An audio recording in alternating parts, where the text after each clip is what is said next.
এটা আমি আসলে কখনোই জানেন আমার এবং মামুনের সম্পর্কটা অলওয়েজ সোশ্যাল মিডিয়াতে চলমান ছিল এবং আছেও। আমরা 2021 সাল থেকে আমরা পরিচিত হওয়ার পরেও আমি মামুনের সাথে প্রায় 3-4 মাস কখনো দেখা করতেই চাইনি। ফোনে কথা বলার পরও কখনো আমি দেখা করতেই চাইনি, বিবেচনা করে ওর পারিপার্শ্বিক অবস্থা এবং আমার পারিপার্শ্বিক অবস্থা সমস্ত কিছু বিচার বিবেচনা করেও আমি কিন্তু মামুনের সাথে দেখা করতেই চাইনি।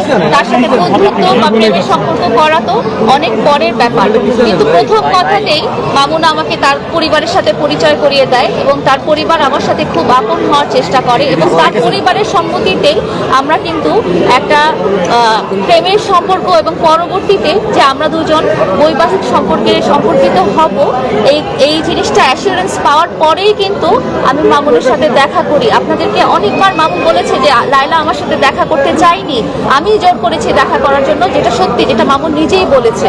আমি কোনোদিনও এই ধরনের সম্পর্কে আসলে জড়াতে চাইনি, কিন্তু হাজার হলেও আমরা মানুষ। এবং যখন আমি দেখেছি যে আপনারা তো জানেন আপনাদের মধ্যে অনেকেই দেখেছেন আমার সংসারটা এবং আপনারা আমার ব্যাকগ্রাউন্ডটাও জানেন যে আমি আসলে একটা ব্রোকেন সংসার থেকে এসেছিলাম এবং সেই মুহূর্তে আমি মানসিকভাবে অনেক ভেঙে পড়েছিলাম। আমার সন্তানাদি আমার কাছে খুব গুরুত্বপূর্ণ ছিল। তো এই একটা ট্রানজিশন টাইমে যখন মামুন এবং মামুনের মা স্পেশালি এবং তার পুরো পরিবার যখন আমার প্রতি সহানুভূতিশীল হলো এবং আমার সমস্ত পরিস্থিতি পরিবেশ জেনে তারা যখন এই বিয়ের সম্পর্কটা কথা বলতে থাকলো এবং যখন দেখলাম যে তাদেরও আমার সমস্ত ব্যাকগ্রাউন্ড জানার পরও এবং আমার অবস্থান জানার পরও তারা তাদের ভালোবাসা বা তাদের যত্ন কেয়ার এই সমস্ত অব্যাহত থাকছিল, তখনই আমি আসলে তার সাথে একটা সম্পর্কে জড়াতে রাজি হই। পরবর্তীতে যেহেতু আপনারা জানেন যে মামুনের থাকার অবস্থান প্রবলেম হচ্ছিল ওর বিভিন্ন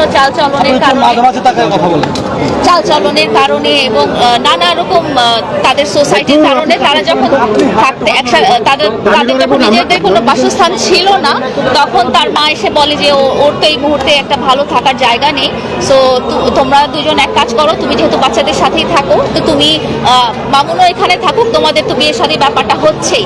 যেহেতু পরিবারের কাছ থেকে এবং আমার ভালোবাসার মানুষ মামুনের কাছ থেকে আমি এই আশ্বাসটা পেয়েছি।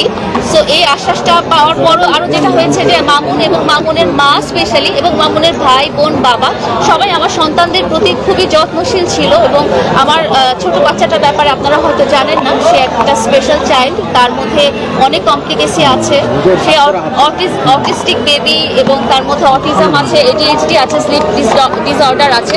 তো মামুন এবং মামুনের মা এবং তার পুরো পরিবার আমার বাচ্চাটার প্রতি খুবই যত্নশীল দেখিয়ে আমার দুর্বল স্থানে আসলে তারা জায়গা করে নিয়েছেন। তারা বুঝেছেন যে একটা মায়ের কাছে একটা সন্তানের মূল্যটাই আসলে অনেক বেশি। তারা যখন সন্তানটাকে কেয়ার করতে পারবে, যত্ন করতে পারবে, আদর ভালোবাসা করতে পারবে, তখন কিন্তু তারা আমার মনটা পুরোটাই জয় করে নিয়েছে। প্রশ্নটা পরে পুরোটাই জয় করে নিয়েছে।